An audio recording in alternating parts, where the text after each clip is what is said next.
بسم اللہ الرحمن الرحیم۔ السلام علیکم۔ ترجمہ قرآن میں آج انشاءاللہ ہم سورۃ المائدہ آیت نمبر 35 سے پڑھیں گے، اور چھٹا پارہ ہمارا چل رہا ہے اور یہاں تک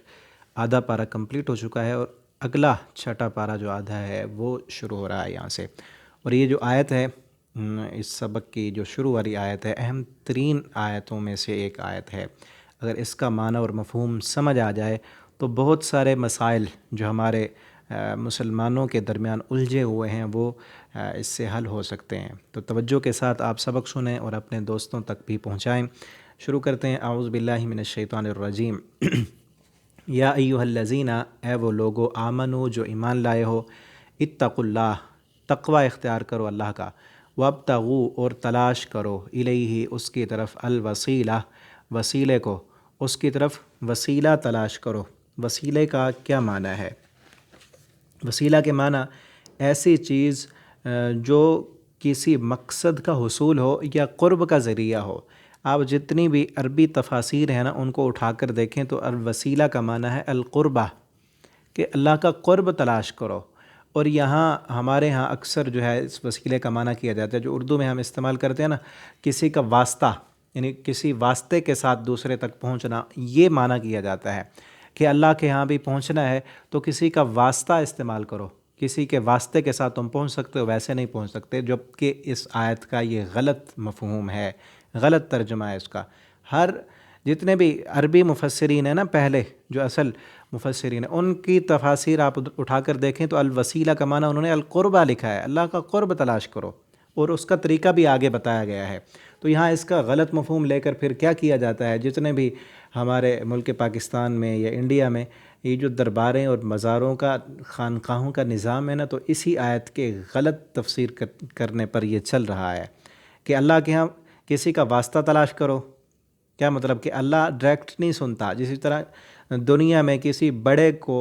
پیغام بھیجنا ہو نا تو پہلے واسطہ تلاش کرتے ہیں کہ فلاں تک پہنچیں، پھر وہ اس تک پہنچائے گا، وہ اس تک، اس طرح چلتے چلتے وزیر اعظم تک یا دنیا کے کسی بڑے وڈیرے تک ہماری بات پہنچے گی۔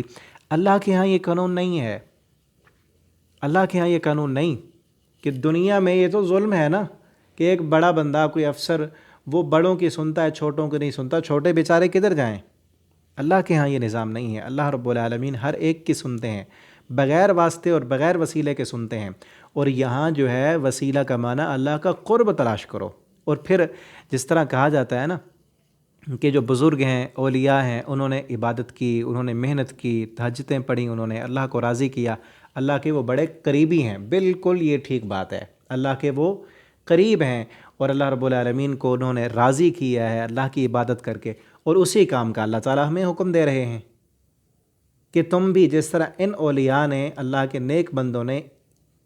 محنتیں کر کے، اللہ کی فرما برداری کر کے اللہ کو راضی کیا، نمازیں پڑھ کے، تہجد پڑھ کے، تم بھی اسی طرح محنت کر کے اللہ کو راضی کرو، اللہ کا قرب تلاش کرو۔ وجاہدوا اور جہاد کرو، یہی ہے نا، کوشش کرو، فی سبیلی، اس کے راستے میں، نماز پڑھو، تہجد پڑھو، اللہ کے راستے میں جہاد کرو، صدقات و خیرات دو، کوشش اور محنت کر کے تم بھی اللہ کے قریب بن جاؤ، لعلکم تفلحون، تاکہ تم کامیاب ہو سکو۔ یہ ہے اصل طریقہ اللہ کو منانے کا، کہ گناہ چھوڑ دو۔ یہ بھی اللہ کے قرب کا ذریعہ ہے کہ گناہ چھوڑ دو۔ صحیح البخاری کے اندر ایک حدیث ہے نا کہ جس میں 3 بندے جو ہے، مشہور واقعہ ہے، غار میں پھنس گئے، اوپر بارش آئی، آندھی تھا، طوفان جو ہے آیا تھا، اور وہ غار میں گئے، اوپر سے پتھر گرا اور غار کا منہ بند ہو گیا۔ اب ان میں تینوں بندوں نے وسیلہ دیا اللہ کو۔ یہ ہے اصل جائز وسیلہ، کہ اللہ رب العالمین کو اپنے نیک اعمال کا وسیلہ دینا، یا اللہ رب العالمین کو اس کے نیک ناموں کا، کہ اللہ تو رحمان ہے، تو رحیم ہے، ہم پر رحم فرما، تو شافی ہے، ہمیں شفا عطا فرما، ٹھیک ہے نا۔ تو یہ جائز وسیلہ ہے۔ اور انہوں نے اپنے نیک کاموں کا وسیلہ دیا۔ کیا کہا؟ ایک نے کہا، اللہ میں اپنے والدین کا فرما بردار ہوں، اور میں اتنی فرما برداری کرتا ہوں کہ بکریاں چراتا ہوں سارا دن، شام کو آ کر دودھ لے کر ان کے سرانے کھڑا رہتا ہوں، جب تک ان کی خدمت نہ کروں وہ دودھ نہ پی لے میں سوتا نہیں۔ ان میں سے دوسرے نے کہا کہ اللہ میں نے اپنی ایک میری کزن تھی، اس کے وہ خوبصورت تھی، اس کے ساتھ میں برائی کا ارادہ کرنا چاہتا تھا، لیکن اس نے وہ نہ مانی، بڑے مشکل سے میں نے اس کو پھنسایا، پیسے بھی دیے، لیکن جب وہ میرے پاس آئی، جب برائی کرنے کا پورا موقع میسر تھا، اس نے مجھے اس وقت کہا کہ تو اللہ سے نہیں ڈرتا، اے اللہ میں نے اس کو وہ پیسے بھی معاف کر دیے تھے اور اس سے میں نے برائی بھی نہیں کی تھی، تیرے ڈر کی وجہ سے یہ گناہ چھوڑ دیا تھا، تو ہمیں اس گھر سے نکال، ٹھیک ہے نا۔ اور ایک تیسرا بندہ جو تھا اس نے کہا تھا اللہ میرے پاس ایک مزدور تھا اور مزدوری اس نے کی، پھر اس نے مزدوری پر راضی نہیں ہوا، وہ چلا گیا، کہا میں نہیں لیتا، یہ کم ہے، تو میں نے اس کو کئی سالوں کے بعد اس کی مزدوری جو میں نے تجارت کر کے وہ بڑھ چکی تھی اس کو واپس کر دی۔ تو تینوں نے، ایک نے کہا اللہ میں والدین کی فرمان برداری کرتا ہوں، ایک نے کہا اللہ میں نے تیرے ڈر کی وجہ سے گناہ چھوڑا، اور ایک نے کہا اللہ میں نے ایک بندے کا حق جو ہے وہ نہیں مارا، اس کو حق دیا۔ تو یہ نیکیاں محنت کر کے انہوں نے کی تھیں، وہ پیش کیں، اسی کا اللہ تعالیٰ ہمیں کہہ رہے ہیں کہ تم بھی نیکیاں کرو، محنت کرو، اسی طرح کے کام کرو، اور اللہ رب العالمین کو بتاؤ کہ اللہ میں نے تجھے راضی کرنے کے لیے یہ کام کیا ہے، اب تو میرا یہ کام کر دے۔ تو یہ اصل طریقہ ہے، جائز جو وسیلہ ہے کہ خود بندہ محنت کرے۔ جب اس کا صحیح ترجمہ کیا جائے نا، صحیح لوگوں کو مفہوم بتایا جائے، سمجھایا جائے، جس طرح آپ سن رہے ہیں میں بتا رہا ہوں، آپ آگے بھیجیں، جو بندہ بھی سنے گا اس کے دل میں کیا جذبہ ہوگا کہ میں بھی نماز پڑھوں، میرا کوئی کام ہے نا، کوئی پریشانی ہے وہ حل نہیں ہو رہی تو کیا کروں، اٹھوں، وضو کروں، 2 رکعت نماز پڑھوں اور اللہ کے سامنے روؤں، اللہ کو کہوں، اور جو بھی نیکی ہے اللہ نے اگر توفیق دی ہے، کوئی نیکی کی ہے، اللہ کو کہوں کہ اللہ یہ نیکی میں نے تیری رضا کے لیے کی، فلاں شخص کے ساتھ بھلائی تیرے لیے کی، اب تو میرا یہ کام کر دے۔ تو اس سے کیا ہوگا، لوگوں کے اندر نیکی کرنے کا جذبہ ہوگا۔ اور اگر غلط تفسیر کی جائے کہ نیک جو بزرگ ہیں انہوں نے نیکیاں کی، ان کے پاس جاؤ، نذرانے دو، جو ہے ان کو جو ہے نا راضی کر لو، ان کے دربار پہ جا کے، قبر پہ جا کے دیگ چڑھا لو، تو آپ کے مسئلے حل ہو جائیں گے۔ اس سے کیا ہوگا، بد عملی پھیلے گی، نمازیں لوگ نہیں پڑھیں گے، دین کی طرف نہیں آئیں گے، کیا کہیں گے کہ سال کے بعد جو فلاں بزرگ ہے اس کے لڑ لگ جاؤ اور سال کے بعد دیگ وہاں دے دیں گے، تو بیڑے پار ہیں۔ یہ غلط تفسیر کرنے کی وجہ سے بد عملی پھیلتی ہے، لوگ جو ہے وہ غلط راستے پر جاتے ہیں، جبکہ صحیح اس کا مفہوم یہی ہے جو میں نے آپ کو بتایا ہے کہ محنت کریں، کوشش کریں اللہ کا قرب حاصل کرنے کے لیے، اور نیکیاں کریں، اور وہ نیکی اللہ کو بتا کر کہیں کہ اللہ میرا یہ کام کر دے، اور پھر ہاں تیسری صورت بھی ہے، کوئی نیک اللہ کا ولی جو زندہ ہے، زندہ بزرگ ہے، اس نیک کو کہیں کہ آپ ہمارے لیے دعا کریں۔ جس طرح پیارے پیغمبر صلی اللہ علیہ وسلم جب اس دنیا میں موجود تھے، آپ زندہ تھے، تو لوگ آپ کے صحابہ کرام آپ کے پاس جاتے تھے، اللہ کے پیغمبر ہمارے لیے دعا کریں، لیکن جب آپ اس دنیا سے رخصت فرما گئے، وفات آپ پا گئے، آپ قبر مبارک میں چلے گئے، تو اس کے بعد آپ کی قبر پر کوئی نہیں گیا، آپ کی قبر پر جا کر کسی نے دعا نہیں مانگی، کسی صحابی نے نہیں مانگی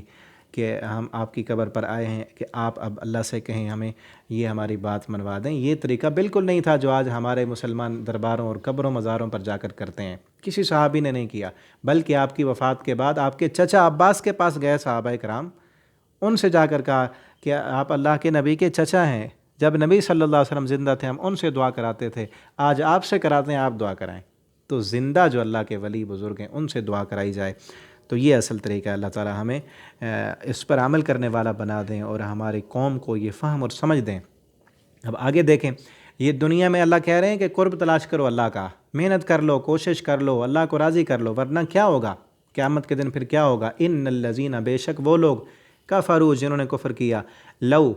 ان لہم، کاش کہ بے شک لہم، ان کے لیے، ما فی الارض، جو کچھ زمین میں ہے، کہ اگر کافروں کے لیے جو کچھ زمین میں ہے نا قیامت کے دن ان کے پاس ہو، جمیعاً، سارے کا سارا، ومثلہ، اور اس کی مثل، معہو، اس کے ساتھ، پوری دنیا بھری ہوئی اور اس طرح کا اور بھی، یہ سارے سونے چاندی جواہرات جتنی بھی دنیا کا مال و متاع ہے سب کچھ ہو، اور اس طرح کا اور بھی انہیں دے دیا جائے، پھر وہ کیا کریں، لیفتدوا بھی، تاکہ وہ فدیہ دیں، وہ یہ سب کچھ دے کر اپنے آپ کو جہنم سے بچا سکیں، من عذاب، اس دن کے عذاب سے، من عذاب یوم القیامہ، قیامت کے دن کے عذاب سے۔ تو پھر کیا ہوگا، ما تقبل منہم، ہرگز نہیں قبول کیا جائے گا ان سے یہ سب کچھ، یہ سارے کا سارا فدیہ قبول نہیں کیا جائے گا۔ حدیث میں آتا ہے کہ ایک کافر کو قیامت کے دن اللہ تعالیٰ اس سے پوچھیں گے، کیا تیرے پاس اگر زمین بھر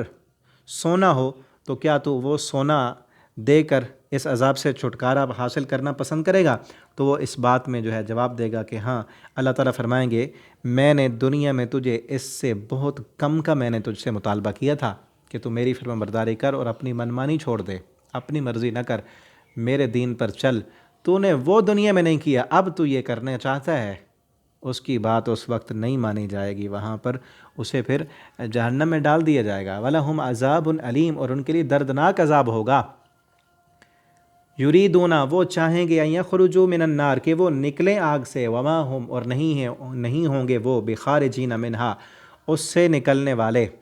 اس سے نکلنے کا ارادہ تو کریں گے، چاہیں گے کہ ہم نکل جائیں، ان کی کوشش ہوگی، لیکن وہ نکل نہیں سکیں گے۔ وَلَهُمْ عَذَابٌ مُقِيمٌ، اور ان کے لیے ہمیشگی والا عذاب ہوگا۔ جو لوگ کافر ہیں